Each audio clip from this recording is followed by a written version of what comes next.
मेरा नाम डॉक्टर मोहम्मद उस्मान है and I am professor of haematology और माहिर अमराज खून हूँ। एग्जीक्यूटिव मेडिकल डायरेक्टर हूँ मोहम्मदी फाउंडेशन का। मोहम्मदी फाउंडेशन जो है वो we are feeling great player to announce that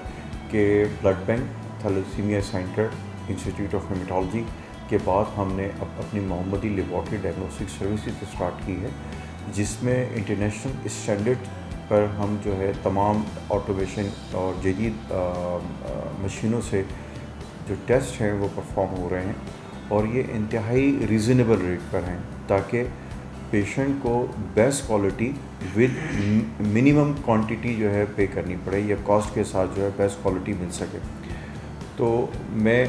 उन तमाम हजरात से जो कि परेशान हैं लेबॉर्ट्री डायग्नोसिस के लिए कि जो कि बहुत एक्सपेंसिव है और इलाज से ज़्यादा जो है उसकी डायग्नोसिस महंगी पड़ती है, तो उनके लिए मैं ये खुशखबरी जो है देना चाहता हूँ कि बराए मेहरबानी मोहम्मदी लेबॉर्ट्री डायग्नोस्टिक सेंटर का इंतखाब करें ताकि आपको बेहतर इलाज मिल सके और बेहतर डायग्नोसिस मिल सके बहुत कम कीमत में।